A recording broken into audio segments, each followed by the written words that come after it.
Hello दोस्तों, कैसे हैं आप लोग? ठीक हैं दोस्तों। इस वीडियो के अंदर हम डिस्कस करेंगे national climate change policy NCCP 2012।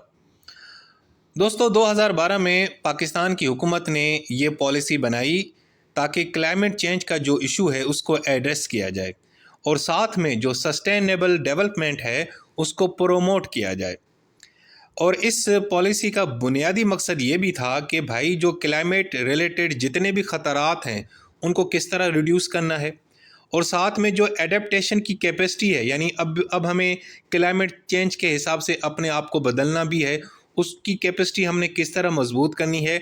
और साथ में हमारी जितनी भी नेशनल डेवलपमेंट की जो प्लानिंग होती है, जो हम प्रोजेक्ट्स लगा रहे होते हैं या मईशत को चला रहे होते हैं, उन मामलात के अंदर हमने क्लाइमेट को भी ज़रा जहन में रखना है और उसको इंटीग्रेट करना है उनके साथ। यानी क्लाइमेट से रिलेटेड जो चीज़ें वो यकजा करनी है अपनी नेशनल डेवलपमेंट की प्लानिंग के अंदर। ठीक है जी।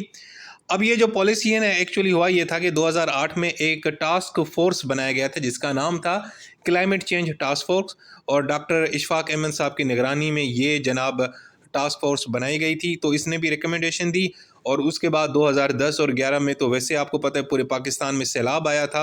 तो उसके बाद तो मज़ीद जो है ना इसकी ज़रूरत पेश आई कि भाई क्लाइमेट के हवाले से कोई पॉलिसी बनानी चाहिए।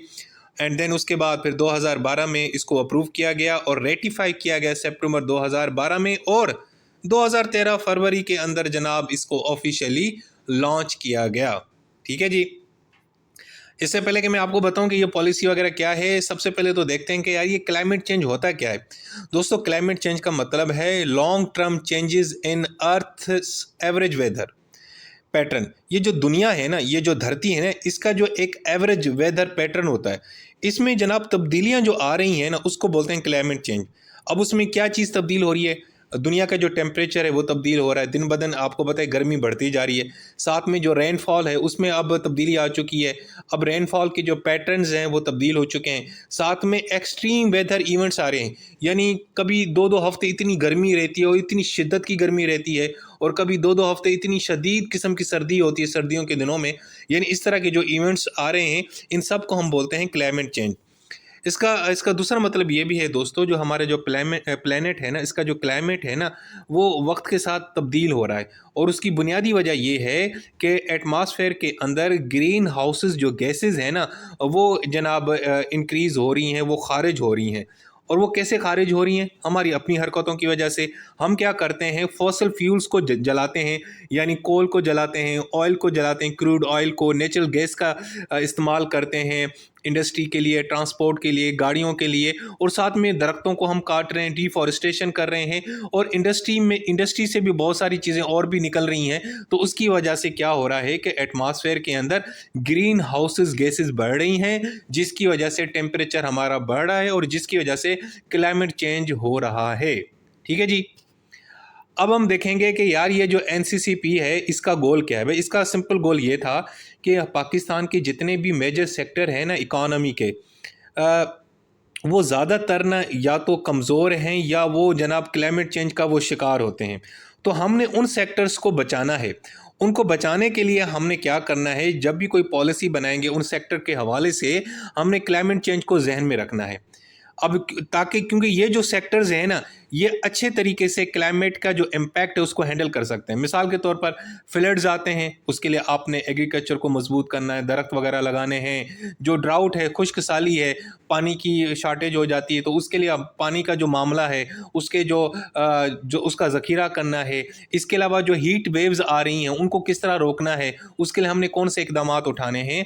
सो इस एनसीसीपी का बुनियादी मकसद ये था कि हमारे मईशत के जो सेक्टर्स हैं उनके अंदर क्लाइमेट चेंज के हवाले से पॉलिसी बनाई जाए, यानी उन सेक्टर्स को मजबूत किया जाए ताकि वो जो क्लाइमेट चेंज के जो इश्यूज हैं, जो इम्पैक्ट हैं, उसको ये बर्दाश्त कर सकें।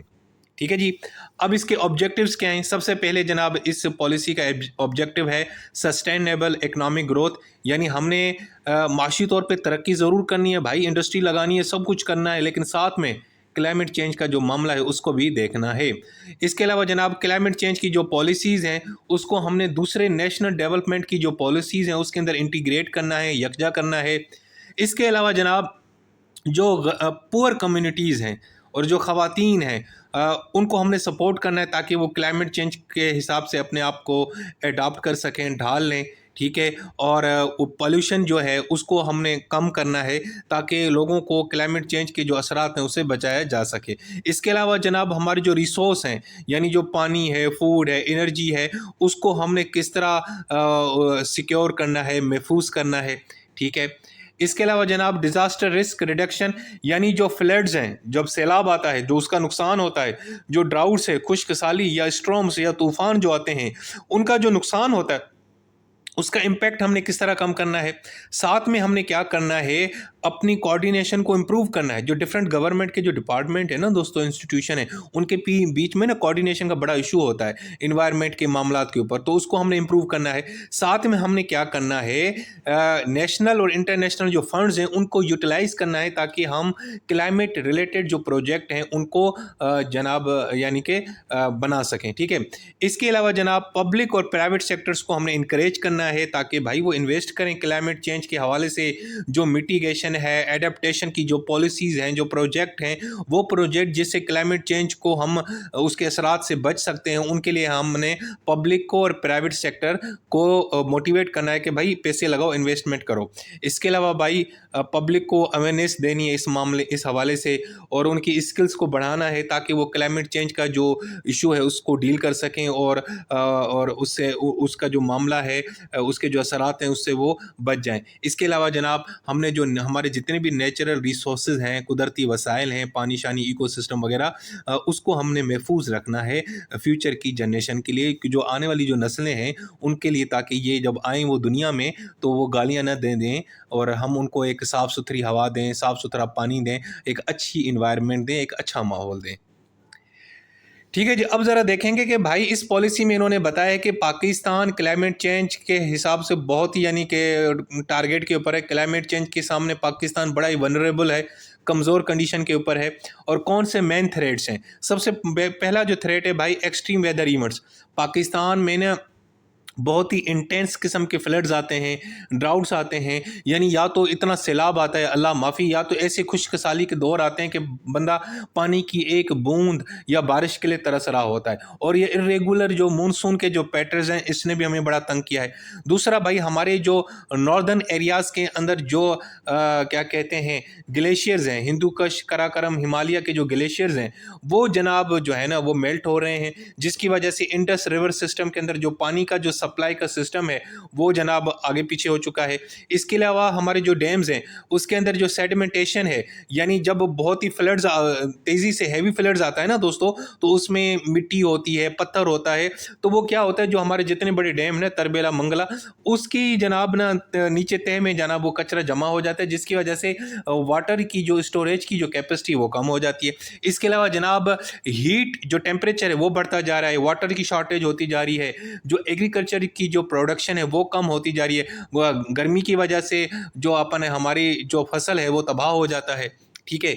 इसके अलावा जनाब जो हमारी फॉरेस्ट डिक्लाइन है, यानी क्लाइमेट चेंज की वजह से हमारा जो फॉरेस्ट इकोसिस्टम है, हमारे जो जंगलात है दिन ब दिन ख़त्म होते जा रहे हैं, ठीक है ना। अब जो प्लांट्स हैं उनको नेचुरल जो एक इन्वायरमेंट चाहिए वो है नहीं, उनके सामने या तो बहुत सर्दी है या तो बहुत गर्मी है, तो बेचारे वो मुरझा जाते हैं, मर जाते हैं वो दरख्त। इसके अलावा सी वाटर इंट्रूजन, इसका मतलब है कि भाई ये जो समंदर का पानी है ना, ये जनाब ऊपर आ रहा है, यानी यानी ये बढ़ता जा रहा है, इसकी सतह बढ़ती जा रही है। तो ये जो हमारा इंडस डेल्टा है इसके अंदर दाखिल हो रहा है, और हमारी जो फार्म लैंड है, यानी वो ज़मीन जिसके ऊपर हम फसल वगैरह लगाते हैं, उसको जनाब नमकीन कर रहा है, जिसकी वजह से क्या हो रहा है कि हम काश्त नहीं कर सकते, हम यानी कि कोई काश्तकारी नहीं कर सकते, कोई फसल नहीं लगा सकते। इसके अलावा जो मैंग्रोव्स के जंगलात होते हैं ना, जो समंदर के किनारे होते हैं, वो भी ख़त्म होते जा रहे हैं। इसके अलावा जो फ़िश ब्रीडिंग हैबिटेट्स हैं, वो जगह जहाँ पे फ़िश की ब्रीडिंग होती है और नायाब परिंदे और दूसरे जानदार जहाँ पे वो उनकी रिहाइश होती है, जहाँ पे वो यानी कि उनकी ग्रोथ होती है, उसको भी बड़ा नुकसान हो रहा है, क्योंकि वहाँ पे ये समंदर का पानी आ रहा है, वो नमकीन हो रहा है, और बेचारों की सारी जगह तबाह हो रही है। इसके अलावा जनाब सी लेवल जो राइज़ हो रहा है उसकी वजह से स्ट्रॉन्ग साइक्लोन्स वगैरह आ रहे हैं, और जो कोस्टल जो कम्युनिटीज़ हैं, इंफ्रास्ट्रक्चर है, यानी वो लोग जो कोस्टल के करीब रहते हैं, उनके गाँव हैं, शहर हैं, वो उनको बड़ा नुकसान है। इसके अलावा भाईजान पानी अवेलेबल है ही नहीं, और अनइक्वल है, जिसकी वजह से डिस्प्यूट होता है अप स्ट्रीम और डाउन स्ट्रीम रीजन में। यानी जो दरिया ऊपर से आ रहा है और नीचे की तरफ जो समंदर में जब दरिया गिरता है, जो ऊपर वाला हिस्सा है उसको पानी जल्दी मिल जाता है, नीचे वाले के लिए कुछ बचता ही नहीं है, वो ऊपर वाले इस्तेमाल कर लेते हैं। इसका एग्जाम्पल पाकिस्तान में पंजाब और सिंध का अक्सर यही इशू चलता है कि पंजाब सिंध वाले इल्ज़ाम लगाते हैं कि जी पंजाब हमारा सारा पानी पी जाता है, और जब हमारी बारी आती है तो पानी हमारे पास होता नहीं है, इवन तक समंदर के को भी पानी चाहिए होता है दरिया का, वो भी नहीं मिलता। ठीक है जी। अच्छा, इसके अलावा हेल्थ एंड माइग्रेशन इश्यूज होते हैं क्लाइमेट चेंज की वजह से भाईजान। डे बाय डे नई बीमारियां जन्म ले रही हैं, डिजीज आ रही हैं, और लोग जो है ना वो मजबूर हो रहे हैं उन जगहों से हिजरत करने पर। ठीक है जी। अच्छा जी, अब हम देखेंगे कि इस एनसीसीपी के तहत कौन से जो है ना हमारे पास स्पेसिफिक फ्रेमवर्क है। इसको हमने ना दो हिस्सों में डिवाइड किया है। पहला जो काम करना है, जो मेन फोकस है इस पॉलिसी का, वो है एडेप्टेशन मेजर्स। एडेप्टेशन का मतलब होता है अपने आप को एडजस्ट करना। यानी अब क्लाइमेट चेंज हो चुका है भाई, मौसमियाती तब्दीली हो चुकी है, अब इस हिसाब से हमने अपने आप को बदलना है, ढाल लेना है, इस हिसाब से अपनी ज़िंदगी गुजारनी है। तो हमने कौन सी एडेप्टेशन मेजर्स लेनी है? सबसे पहले भाई वाटर रिसोर्सेज की बात की जाए, पानी के जो ज़खायर हैं भाई, एक तो डैम के अंदर पानी की जो स्टोरेज है उसको बढ़ाना है। दूसरा रेन वाटर हार्वेस्टिंग, यानी ये जो अपना बारिश का पानी है ना, उसको हमने महफूज करना है, ज़ाया नहीं करना, क्योंकि वो बह जाता है, गंदी नालों में चला जाता है। नहीं भाई, उसको स्टोर करें, उसको उसका अच्छा इस्तेमाल करें। दूसरा जो मॉडर्न एरीगेशन की जो टेक्निक्स हैं उसका हमने इस्तेमाल करना है, क्योंकि एरीगेशन में पानी बहुत ज़ाया हो जाता है। जैसे ड्रिप एक सिस्टम है एरीगेशन का, आप ड्रिप्स वगैरह लगा रहे हैं, आपने अक्सर देखी होती है, या स्प्रिंकलर जो है, ये सिस्टम इस्तेमाल करें फसलों को पानी देने के लिए, उससे पानी बच जाता है बहुत सारा। इसके अलावा जनाब वाटर जो इश्यूज़ हैं नेबरिंग कंट्रीज़ के साथ, उसको देखें, क्योंकि ज़ाहिर बात है हमारे जो पड़ोसी मुल्क हैं, हमारे इनके अपने जो हमारे जो दरिया वगैरह है वो कॉमन है, इधर से उधर बह रहे होते हैं, और ग्लेशियर्स भी कॉमन है। तो उसको उसके इस मामले के हवाले से हमें पड़ोसी मुल्क भारत वगैरह से भी बात करनी पड़ेगी, ताकि हम पानी का जो वाटर रिसोर्सेज हैं उसको महफूज कर सकें। ठीक है जी। उसके बाद है एग्रीकल्चर एंड लाइव स्टॉक। भाई इसमें क्या है कि हमने इस तरह की क्रॉप्स को डेवलप करना है ताकि वो हीट और ड्राउट, खुश्क साली और गर्मी और उसको बर्दाश्त कर सकें। हमने जनाब क्रॉप इंश्योरेंस इंट्रोड्यूस करनी है फार्मर्स के लिए, जो हमारे किसान भाई हैं, ताकि अगर जब उनका फसल तबाह हो जाए किसी भी सैलाब वगैरह की वजह से या गर्मी की वजह से, तो उनको इंश्योरेंस दी जाए। साथ में हमने फार्मर्स को प्रोटेक्ट करना है क्लाइमेट लॉसेस, यानी मौसमियाती तब्दीली की वजह से जो भी नुकसान हो रहा है काश्तकारों को, हमने उनको प्रोटेक्ट करना है। इसके अलावा फॉरेस्ट्री एंड बायोडाइवर्सिटी की बात की जाए तो हमने जनाब पाकिस्तान में ज़्यादा से ज़्यादा जंगलात लगाने हैं, जो फॉरेस्ट कवर है वो इंक्रीज़ करना है, जो मैंग्रोव्स हैं यानी कि जो समंदर के किनारे जो जंगलात हैं उनको प्रोटेक्ट करना है कोस्टल एरियाज़ के अंदर, और साथ में जो नेचुरल हैबिटेट्स और वाइल्ड लाइफ है, यानी वो जगहें जहाँ पे जंगली जो जानदार हैं वो पैदा होते हैं, जैसे प्लांट्स हैं, जैसे समंदर के किनारे या कोई भी ऐसी जगह जहाँ पे जानवर वगैरह रहते हैं, जहाँ पे वो एक्चुअली उनका जो घर है उसको हमने महफूज बनाना है। इसके अलावा जनाब हमने कोई इस तरह का सिस्टम बनाना है, वार्निंग सिस्टम, ताकि हमें पहले से पता चल जाए कि भाई इस साल फ्लड्स आ रहे हैं, इस साल सैलाब वगैरह आएगा, और हमने जो ड्रेनेज सिस्टम है उसको अपग्रेड करना है, ताकि जो हमारे शहर हैं उसके अंदर जो अर्बन फ्लडिंग होती है उसको रोकना है। अब कराची देखते हैं ना, अक्सर सैलाब जब मानसून का आता है तो देखते हैं कराची डूब गया। उसकी एक वजह तो यही होती है दोस्तों कि जो ड्रेनेज सिस्टम है, जो नाली हैं, गंदे नाले हैं, पानी के नाले हैं, या जो बरसाती नाले हैं, उनकी सफाई नहीं होती, पानी जमा हो जाता है और पूरा शहर डूब जाता है। अच्छा जी, दूसरी जो मैयर्स हैं वो मिटिगेशन का मतलब है जो क्लाइमेट चेंज के जो असल वजूहात हैं, जो रीजंस हैं, उनको हमने किस तरह रिड्यूस करना है। सबसे पहले भाई हमने क्या करना है, एनर्जी सेक्टर में रिन्यूएबल एनर्जी को प्रमोट करना है, यानी हाइड्रो, सोलर और विंड से अपनी एनर्जी को बनाना है। रिन्यूएबल का मतलब होता है वो एनर्जी जिससे ग्रीन हाउसेस गैसेस जो है ना उसकी इमिशन नहीं होती। अगर जो नॉन रिन्यूएबल एनर्जी सोर्स होता है ना, वो होता है कोल जला लिया, पेट्रोल का इस्तेमाल कर लिया, गैस घूस का इस्तेमाल कर लिया, उससे क्या होता है कि गैसेस या ग्रीन हाउसेस गैसेस इमिट होती हैं। सो हमने रिन्यूएबल एनर्जी को इस्तेमाल करना है जो बिल्कुल क्लीन होती है। उससे एनवायरनमेंट को कोई नुकसान नहीं होता। साथ में इंडस्ट्रीज़ के अंदर जो एनर्जी सेविंग है उसको इम्प्रूव करना है, ताकि जो इंडस्ट्री जो है ना वो बिजली की बचत करें, एनर्जी की बचत करें। इसके अलावा जनाब पब्लिक ट्रांसपोर्ट सिस्टम को हमने डेवलप करना है, क्योंकि हमारे यहाँ तो भाईजान हर दूसरे बंदे के पास गाड़ी है। हमारे यहाँ लोग तो पब्लिक ट्रांसपोर्ट को ज़्यादा इस्तेमाल ही नहीं करते, बल्कि वो अपनी तौहीन समझते हैं। जबकि यूरोप में चले जाएँ तो भाई बहुत सारे लोग ने पब्लिक ट्रांसपोर्ट जो ट्रेनें चल रही होती हैं लंदन के अंदर, उसका इस्तेमाल करते हैं। मैं भी अब पब्लिक ट्रांसपोर्ट को इस्तेमाल करता हूं दोस्तों। मैं ऑरेंज ट्रेन पे जाता हूं, ऑरेंज ट्रेन पे आता हूं दफ्तर, देख लें, मैं तो अभी से इसके ऊपर अमल कर रहा हूं। क्योंकि भाई पब्लिक ट्रांसपोर्ट जब आप इस्तेमाल करेंगे ना तो प्राइवेट गाड़ियां कम इस्तेमाल होंगी, तो फ्यूल की भी बचत होगी और उससे जो गैसेज वगैरह हैं वो भी कम खारिज होंगी। इसके अलावा फ्यूल इफिशियंसी के जो स्टैंडर्ड्स हैं उसको हमने इंप्रूव करना है। गाड़ियों के अंदर जो इंजन वगैरह है उनकी टेस्टिंग टेस्टिंग करनी है, ताकि वो जो है फ्यूल को अच्छे से इस्तेमाल कर सकें। दूसरा, क्लाइमेट प्लानिंग हमने बनानी है। सिटी डेवलपमेंट, कोई भी शहर आप डेवलप कर रहे हैं तो क्लाइमेट को जहन में रख के आपने उसकी प्लानिंग करनी है। और साथ में जो हमारा वेस्ट होता है, जो गंदगी होती है, जो फजला होता है, उससे हमने एनर्जी किस तरह बनानी है। क्योंकि आपको पता है पूरी दुनिया में क्या होता है, जो ये कचरा होता है, ये जो वेस्ट होता है बड़े बड़े शहरों का, इससे लोग बिजली बनाते हैं। ठीक है, तो हमने भी इस तरह का कोई काम करना है। अच्छा जी, उसके बाद 2000 एनसीसीपी के तहत दोस्तों जो अवेयरनेस है उसके बारे में ये बात की गई है। उन्होंने ये कहा है कि देखें जी, सिर्फ भाई हुकूमत का के जो है ना एक्शन से कुछ नहीं होगा कि हुकूमत ये करे वो करे।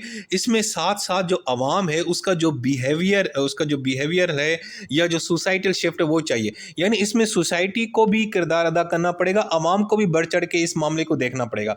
उसके लिए सबसे पहले काम हमने ये करना होगा कि अपने जो एजुकेशन के जो सेंटर्स हैं, स्कूल कॉलेज यूनिवर्सिटीज़ के अंदर उनका जो सिलेबस है, करिकुलम है, उसके अंदर जनाब बच्चों को क्लाइमेट चेंज के ऊपर बताना है, इन्वायरमेंटल सस्टेनेबिलिटी क्या होती है, डिजास्टर रिस्क रिडक्शन क्या होती है, इस तरह की चीज़ें उनको बतानी है। साथ में मीडिया के ज़रिए भी जनाब हमने ना इलेक्ट्रॉनिक, प्रिंट और डिजिटल मीडिया के ज़रिए पब्लिक अवेयरनेस कैंपेन चलानी चाहिए, ताकि लोगों को पता चले क्लाइमेट चेंज के हवाले से, और एडाप्शन और मिटिगेशन की जो मैयर्स हैं उनको समझ होगा भाई क्लाइमेट चेंज को किस तरह हमने डील करना है, ताकि वो जो है ना इस इशूज़ को ज़रा सीरियस लें। साथ में हमारी जो सिविल सोसाइटीज़ हैं, जिसमें NGOs हैं, कम्युनिटी बेस्ड ऑर्गेनाइजेशंस हैं, या जो हमारे मजहबी इंस्टीट्यूशन हैं, उनको भी हमने इंकरेज करना है कि भाई आप लोग भी ज़रा एक्टिवली पार्टिसिपेट करें ग्रास रूट लेवल के ऊपर, ताकि क्लाइमेट के ऊपर हम जो है ना लोगों को ज़्यादा से ज़्यादा अवेयर करें, उनको इंकरेज करें। क्योंकि जब तक आवाम ताउन नहीं करेगी दोस्तों, ये क्लाइमेट चेंज का मसला ख़त्म नहीं होगा।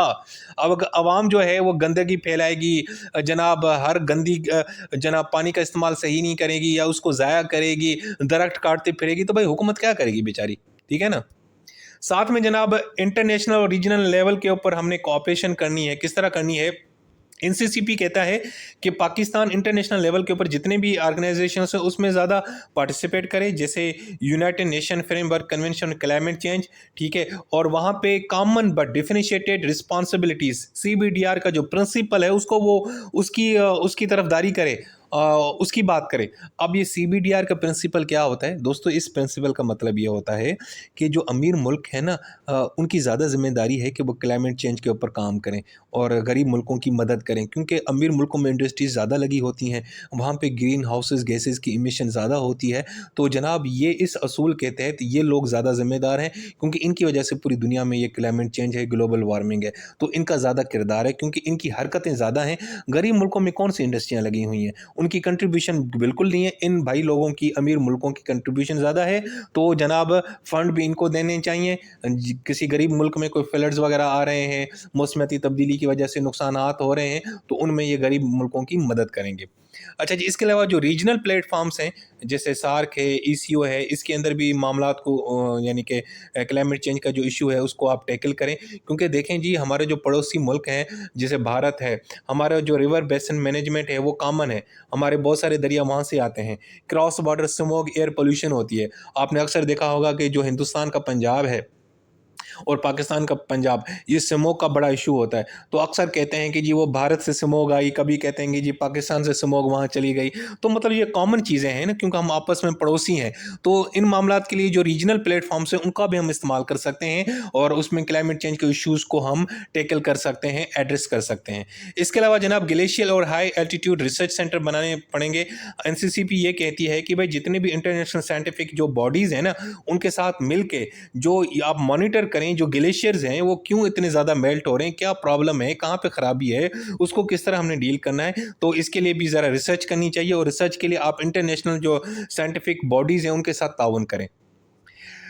साथ में एनसीसीपी जनाब ये बताता है कि भाई इस सारे मामलात के लिए जो पैसा पैसा फाइनेंस फंड वो कैसे इकट्ठा करना है। तो एनसीसीपी ये कहता है कि भाई एक इंस्टीट्यूशनल मैकेनिज्म बनाएं ताकि आप इंटरनेशनल लेवल के ऊपर जो फाइनेंसिंग होती है क्लाइमेट के हवाले से उसको हासिल कर सकें।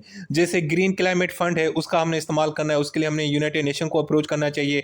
इसके अलावा ग्लोबल इन्वायरमेंट फैसिलिटी ये भी एक है जो फंड्स देते हैं क्लाइमेट चेंज को लड़ने के लिए या ग्रीन एनर्जी के लिए, ठीक है। और लोकल लेवल पे डोमेस्टिक लेवल के ऊपर भी हमने जनाब जो है ना जो फंड्स हैं वो जनाब मुख्तस करने हैं फेडरल लेवल पे और सूबाई लेवल पे, ताकि जो क्लाइमेट से हम लड़ सकें, ताकि हमारी जो बजटिंग हो वो क्लाइमेट रेजिलेंट बजटिंग हो, ठीक है। और हमारी जो पब्लिक सेक्टर डेवलपमेंट जो प्रोग्राम्स बनते हैं उसमें हम जो भी कोई भी प्रोग्राम बना रहे होते हैं या प्रोजेक्ट लगा रहे होते हैं मोटरवे शोटरवे, तो उसमें हम क्लाइमेट के हवाले से भी कोई ना कोई फंडिंग हमें रखनी चाहिए। और साथ में मार्केट बेस्ड मैकेनिज्म यानी एनसीसीपी ये जो पॉलिसी सजेस्ट करती है कि भाई हुकूमत और प्राइवेट दोनों कंपनीज मिलकर इन्वायरमेंट को प्रोटेक्ट करें। अब वो कैसे करेंगे? सबसे पहले तो पब्लिक प्राइवेट पार्टनरशिप जो होती है पीपीपी, इसके तहत क्लाइमेट के नए प्रोजेक्ट शुरू करने चाहिए। साथ में हुकूमत जो है ना ग्रीन बॉन्ड्स जारी करे मार्केट के अंदर और उससे उसको फंडिंग होगी। इसके अलावा जो इंटरनेशनल कार्बन मार्केट है उसका भी हमें इस्तेमाल करना चाहिए। अब ये इंटरनेशनल कार्बन मार्केट ये दोस्तों वो सिस्टम होता है जहाँ पे मुख्तलिफ कंट्रीज और कंपनी क्या करते हैं, कार्बन क्रेडिट जो है ना वो बाय और सेल करते हैं पोल्यूशन को कंट्रोल करने के लिए।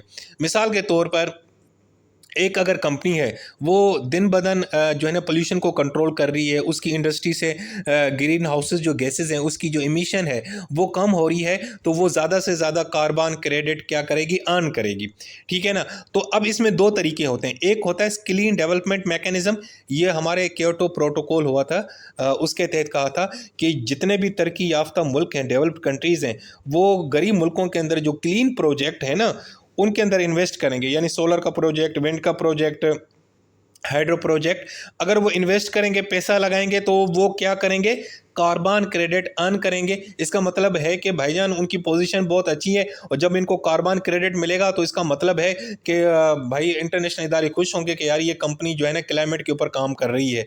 दूसरा पेरिस एग्रीमेंट जो हुआ था उसका आर्टिकल 6 है, उसमें भी ये लिखा हुआ है कि कंट्रीज जो है ना कार्बन क्रेडिट ट्रेड भी कर सकते हैं, ठीक है। मिसाल के तौर पर एक मुल्क एक कंपनी है उसका काम ही इस तरह का है कि उसमें जहरी बातें जो है ना गैसेस ज़्यादा खारिज होती हैं, तो अब वो कोर्ट कंट्रोल कोशिश तो कर रही है लेकिन फिर भी नहीं हो रही, तो उसके लिए फिर वो क्या करेगी कि कार्बन क्रेडिट जो है ना वो सेल करेगी, यानी वो फंड देगी, ताकि पैसे देगी कि भाई मेरी तरफ से ये पैसे लें और इस हवाले से कोई प्रोजेक्ट्स वगैरह बनाएं ताकि जो क्लाइमेट चेंज के जो असरात हैं वो कम हो जाएं, ठीक है जी दोस्तों। सो दोस्तों ये था हमारा टॉपिक और इस टॉपिक के अंदर मैंने आपको सारी चीज़ें डिटेल में बताई और ये बहुत ही मज़ेदार किस्म की पॉलिसी है और ये लाजमी आएगी पेपर के अंदर, इसको आपने लाजमी तैयार करना है। सो हमारा टॉपिक था दोस्तों national climate change policy NCCP 2012।